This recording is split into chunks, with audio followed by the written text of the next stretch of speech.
तो अब परम्यूटेशंस करते हैं।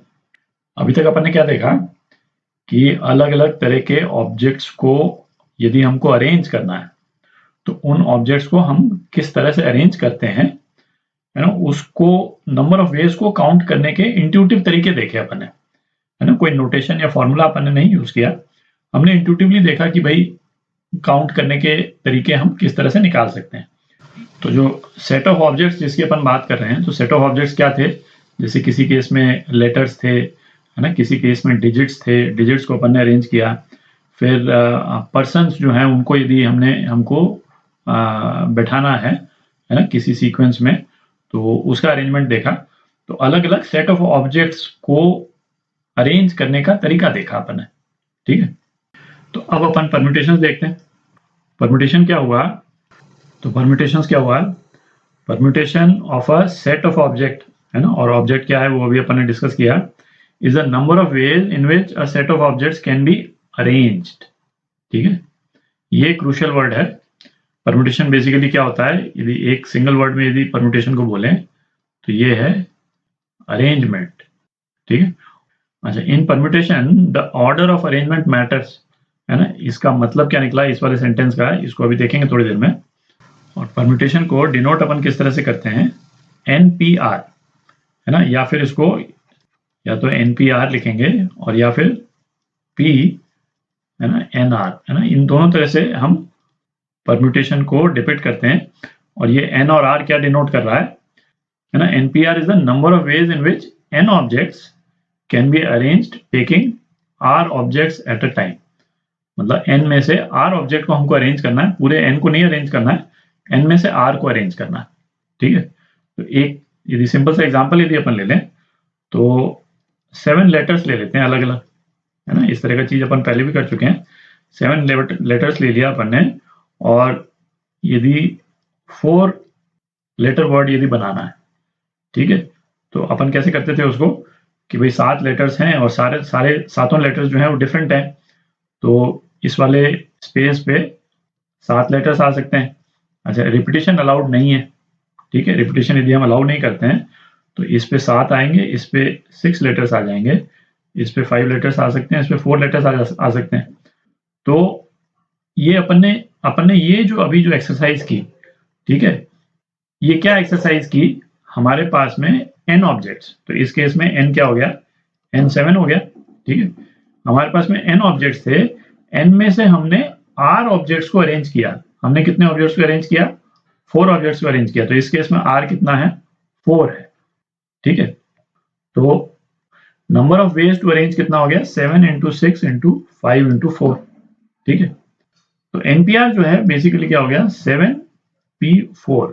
ये 7 इंटू 6 इंटू 5 इंटू 4 जो है वो 7P4 हो गया, ठीक है।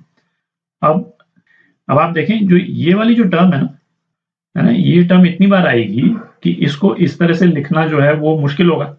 और मुश्किल क्यों होगा, क्योंकि सी यहाँ तो 7PR है तो हम 7654 लिख सकते हैं, क्योंकि यदि किसी वाले केस में यदि सपोज मतलब 100P50 को यदि हमको डिनोट करना पड़ गया, है ना, और ये नोटेशन यदि अवेलेबल नहीं है अपने पास में, तो हमको क्या करना पड़ेगा भाई, हमको तो, है ना, काफी लंबी टर्म एक लिखनी पड़ जाएगी, है ना, 100 से लेकर के और ये 51 तक मल्टीप्लीकेशन, ठीक है। तो ये जो टर्म अपन ने लिखी 7P4, इसको एक सिंप्लीफाइड फॉर्म में लिखने का तरीका आना चाहिए अपने को। तो अपन इसमें क्या कर सकते हैं, आप देखें जैसे 7P4 है और ये क्या है 7 इंटू 6 इंटू 5 इंटू 4, है ना, बेसिकली यही है। हमने 7 ऑब्जेक्ट लिया जिसमें से 4 को हमने अरेंज कर दिया, हमारे पास में ये आ गया। तो इसको हम करें कि 3 to 1 से ऊपर नीचे यदि हम मल्टीप्लाई कर देते हैं तो ये टर्म आ जाएगी। और ऊपर वाली टर्म क्या है, ऊपर वाली टर्म जो है 7 फैक्टोरियल है, और नीचे वाली टर्म क्या है 7 माइनस 4 फैक्टोरियल, ठीक है। तो ये है 7 फैक्टोरियल अपॉन 3 फैक्टोरियल है ना, ये टर्म है बेसिकली। तो ये जो NPR जो है ना, NPR बेसिकली किसको डिनोट करता है, n factorial upon n minus r factorial, ठीक है। अच्छा, अब ऐसा करते हैं कि पिछले कुछ वीडियोस में जो अपन ने एग्जांपल्स किए थे उनको परम्यूटेशन का जो ये नोटेशन है है ना, इनके टर्म्स में उसके सॉल्यूशन को लिखते हैं अपन, तो उससे एक तरह से आपका रिवीजन भी हो जाएगा और ये भी अपन देख लेंगे कि है ना ये नोटेशन हम किस तरह से यूज करते हैं। ठीक है, तो इस नोटेशन से आप फैमिलियराइज भी हो जाएंगे। ठीक है, तो करते हैं जरा। तो एक एग्जांपल अपन ने ये किया था, है ना, जो स्पेस वाला जो वर्ड है इसमें 5 लेटर्स हैं, इनको अपन ने अरेंज किया था विदाउट रेपिटेशन। ठीक है, विदाउट रेपिटेशन। तो अब यदि परम्यूटेशन के नोटेशन हम यदि यूज करें तो हमारे पास 5 लेटर्स हैं, तो n कितना हो गया, 5 हो गया, और इसमें से 5 लेटर्स को ही अपने को अरेंज करना है। ठीक है, तो r जो है वो कितना हो गया, 5 हो गया। तो without repetition number of arrangements कितने हो जाएंगे, 5p5। ठीक है, और ये बेसिकली क्या हो गया, 5 फैक्टोरियल अपॉन 5 माइनस 5 फैक्टोरियल, और 0 फैक्टोरियल क्या होता है, 0 फैक्टोरियल 1 होता है। तो क्या आ गया अपने पास में, 5, और यही आंसर आया था अपने पास में। अपने पास में क्या आया था, 5 इंटू 4 इंटू 3 इंटू 2 इंटू 1। ठीक है, अच्छा, रिपीटेशन जब अलाउड होता है ना, 1 2 3 4 5, तो उसमें है ना वो वाला कॉन्सेप्ट नहीं है कि 5 लेटर्स में से हमने 5 लेटर को अरेंज किया या 5 में से 4 लेटर को अरेंज किया। यहाँ पे तो हर एक पोजीशन पे 5 में से कोई भी लेटर आ सकता है। तो ये पोर्शन जो है सॉल्यूशन का वो तो सेम ही रहेगा। ठीक है, 5 रेज़ टू पावर 5।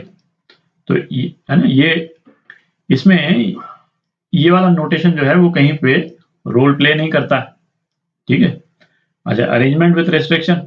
तो अरेंजमेंट विथ रेस्ट्रिक्शन है ना, कोई भी एग्जांपल ले लें। यदि सपोज अपन कह देते हैं कि रेस्ट्रिक्शन ये है कि फर्स्ट लेटर जो है वो ए होना चाहिए। ठीक है, और रिपीटेशन अलाउड नहीं है, और बाकी 4 लेटर हमको यदि लगाने हैं तो 4 ही लेटर अवेलेबल हैं। तो हम क्या करेंगे कि ए को फर्स्ट पोजीशन पे लाने का वो तो एक ही तरीका है, तो 1 इंटू, और बाकी बच गए 4 लेटर, और 4 जगह है अपने पास में, तो 4p4 है ना, तो ये हो गया 4 फैक्टोरियल हो गया। ठीक है, और दूसरा एग्जांपल देखते हैं। अच्छा, फिर अपन ने ये एग्जांपल किया था अरेंजमेंट ऑफ, अगेन है ना, अरेंजमेंट है, परम्यूटेशंस कर रहे हैं अपन, 4 letters from the words quick fox. और क्विक फॉक्स में टोटल नंबर ऑफ लेटर्स कितने हैं, 8 लेटर हैं। तो 8 में से 4 लेटर्स को हमको अरेंज करना है। तो इस केस में n क्या है, 8 है, और r जो है 4 है। तो number of ways of arrangement जो है वो कितने हो जाएंगे, npr, तो ये हो गया 8p4। ठीक है, तो ये कितना हो गया, 8 फैक्टोरियल अपॉन 8 माइनस 4 फैक्टोरियल, है ना, 8 फैक्टोरियल अपॉन 4 फैक्टोरियल हो गया। ठीक, अच्छा, रिपीटेशन यदि अलाउड है तो यहाँ पे तो ये वाला नोटेशन जो है वो रोल प्ले नहीं करता है। यहाँ पे तो वही है कि भाई हर एक पोजीशन पे 8 लेटर आ सकते हैं, है ना, कोई भी लेटर आ सकता है। रिपीटेशन चूंकि अलाउड है, तो इसका आंसर तो है ना 8 रेज़ टू पावर 4 इस तरह से आ गया। अच्छा, फिर अपन ने ये हॉर्सेज वाला क्वेश्चन किया था कि भाई 8 हॉर्स हैं, तो 8 हॉर्स में से मतलब 3 हॉर्स के 1 फर्स्ट पोजीशन, सेकंड पोजीशन और थर्ड पोजीशन आने के कितने तरीके हो सकते हैं। तो बेसिकली क्या है, 8 में से 3 हॉर्सेस को अपने को अरेंज करना है ना। तो इस वाले केस में क्या हो गया, n 8 हो गया और r जो है वो 3 हो गया। तो कितने तरीके से हॉर्सेस जो है फर्स्ट पोजीशन, सेकंड पोजीशन और थर्ड पोजीशन पे आ सकते हैं, तो वो हो गया आपका 8p3, और ये हो गया 8 फैक्टोरियल अपॉन 5 फैक्टोरियल, है ना, 8 माइनस 3 फैक्टोरियल मतलब 5 फैक्टोरियल। अच्छा, फिर अपन ने ये वाला क्वेश्चन किया था। अच्छा, फिर अपन ने ये वाला एग्जांपल किया था, है ना, कार की नंबर प्लेट वाला। तो 3 letters followed by 3 number, 6 places का कार की नंबर प्लेट है, लास्ट के 3 में नंबर है और शुरू में लेटर्स हैं। तो इसमें टोटल नंबर ऑफ लेटर्स कितने हैं, 26 हैं। ठीक है, और हमको 26 में से 3 लेटर्स को अरेंज करना है। तो नंबर ऑफ वेज जो है वो कितने हो जाएंगे, 26p3 multiplied by numbers, digits कितने अपने पास में, 0 से 9 तक कुल 10 डिजिट्स हैं, जिसमें से 3 डिजिट को अरेंज करना है। तो ये हो गया 10p3। ठीक है, और यही आंसर आया था अपना। अच्छा, इसका ये वाला पार्ट, तो इसमें लास्ट 3 डिजिट्स आर 111, तो ये तो फिक्स ही हो गए 111, है ना, यहाँ तो कोई चॉइस ही नहीं। तो जो चॉइस है पहले 3 लेटर्स में ही है, तो अपने को 26 लेटर्स में से 3 लेटर्स चूज करने हैं, तो इतने तरीके से चूज हो गए। ठीक है, और रिपीटेशन यदि अलाउड है, तो जो उस एग्जांपल में अपना जो सॉल्यूशन आया था, है ना, सेम सॉल्यूशन है। उसमें फिर इस नोटेशन का कोई रिलेवेंस नहीं रहता है, उसमें तो 26 इंटू 26 इंटू 26 और 10 इंटू 10 इंटू 10, ठीक है, तो 26 क्यूब इंटू 10 क्यूब, है ना, इस तरह से हम काउंट कर लेंगे उसको। अच्छा, फिर अपन ने ये एग्जाम्पल किया था, how many ways can 5 person be seated on 8 chairs. अच्छा, इसमें एक चीज देखें, है ना, जैसे इसमें पर्सन कम है, चेयर्स ज्यादा है, रिवर्स भी हो सकता है ना, पर्सन ज्यादा हो और चेयर्स कम हो। तो सपोज चेयर्स कम है ना, दोनों तरह से कर लेते हैं एक बार, क्योंकि सीटिंग अरेंजमेंट वाले क्वेश्चंस भी, है ना, बहुत कॉमनली आते हैं, तो अपने को बिल्कुल क्लियर रहना चाहिए। तो सपोज ये 5 चेयर्स हैं और 8 पर्सन है, ये ना, 1 2 3 4 5 6 7 8, है ना, सारे बना नहीं रहा हूँ, 8 पर्सन है, ये 5 चेयर्स में बिठाना है हमको। तो ऐसे वाले केस में हम क्वेश्चन क्या पूछते थे कि इस चेयर में कितने लोग बैठ सकते हैं, 8, इस चेयर पे कितने लोग बैठ सकते हैं, 7, इस पे 6, 5 और 4, ठीक है। और परम्यूटेशन के टर्म्स में यदि हम लैंग्वेज करें तो हमने बेसिकली क्या किया कि 8 पर्सन में से 5 पर्सन को हमने अरेंज किया, यही किया बेसिकली, उनको कुर्सी पे बिठा करके हमने 5 पर्सन को अरेंज किया। तो इस केस में n 8 था और r जो है वो 5 था, तो परम्यूटेशन के टर्म्स में लिखें तो इसको 8p5 लिखेंगे और हमारे पास में आ क्या जाएगा, ये किसके बराबर हो जाएगा, 8 फैक्टोरियल अपॉन 3 फैक्टोरियल, और ये वही हो गया 87654, ठीक है, 8 इंटू 7 इंटू 6 इंटू 5 इंटू 4, ठीक है, ये हो गया। अच्छा, अब यदि इसको हम रिवर्स कर देते हैं, रिवर्स करने का मतलब क्या हुआ कि हमने कुर्सियां तो सपोज 8 कर दी, जैसा इस क्वेश्चन में दे रखा है, 4 5 6 7 8, और पर्सन हमने 5 कर दिए, 1 2, इस केस में बना ही देता हूं, है ना, 4 और 5 पर्सन कर दी। तो अब इन 5 पर्सन को यदि हमको इन 8 चेयर्स पे बिठाना है, तो जो क्वेश्चन हम पूछेंगे, है ना, वो क्वेश्चन डिफरेंट हो जाएगा। जैसे इस वाले केस में हम क्या क्वेश्चन पूछते थे, चेयर के पॉइंट ऑफ व्यू से पूछते थे कि इस चेयर को फिल करने के तरीके कितने हैं।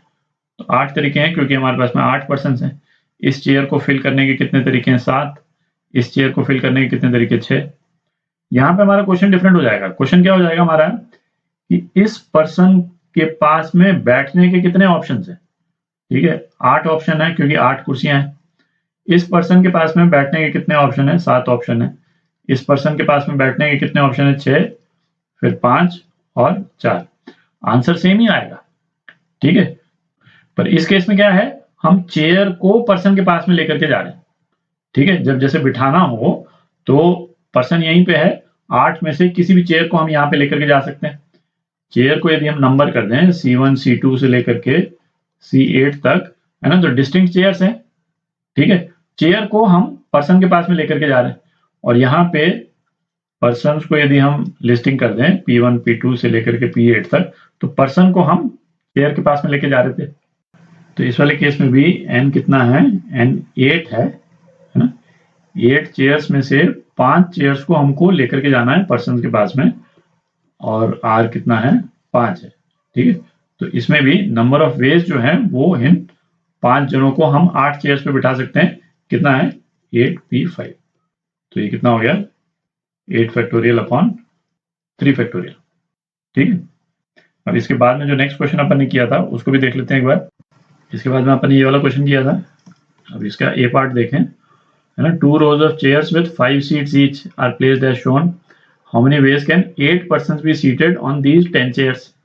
तो ए पार्ट में क्या है, देयर आर नो रेस्ट्रिक्शंस, है ना, कोई भी जना कहीं भी बैठ सकता है। तो इस वाले केस में, है ना, 10 चेयर्स हैं, 8 जनों को हमको बिठाना है, तो n जो है वो 10 है और r जो है 8 है। अभी अपन ने देखा किस तरह से अपन करते हैं इसको, तो ये क्या हो गया, NPR 10p8, ये हो गया 10 फैक्टोरियल अपॉन 10 माइनस 8 फैक्टोरियल, मतलब 2 फैक्टोरियल। तो यही आंसर आया था अपना, ठीक। अच्छा, बी पार्ट में क्या, P1 P2 sit on the left row, मतलब P1 P2 को तो हमको यहाँ बिठाना है और P3 को हमको यहाँ बिठाना है राइट रो में, ठीक है। तो अब ऐसे केस में अपन क्या करते थे भाई, रेस्ट्रिक्शंस वाले जो एलिमेंट हैं उसको पहले कवर कर लेते हैं, ठीक है, और उसके बाद में बाकी लोगों को बिठा देंगे। तो पहला रिस्ट्रिक्शन क्या है, P1 P2 को इधर बिठाना। तो P1 P2 के पास में 5 चॉइस है बैठने की, तो 5 P2 है ना, इतने तरीके से तो हमने P1 P2 को बिठा दिया। फिर P3 को बिठाने के लिए 5 चेयर्स है अपने पास में, 5 P1, ठीक है, ये हो गया।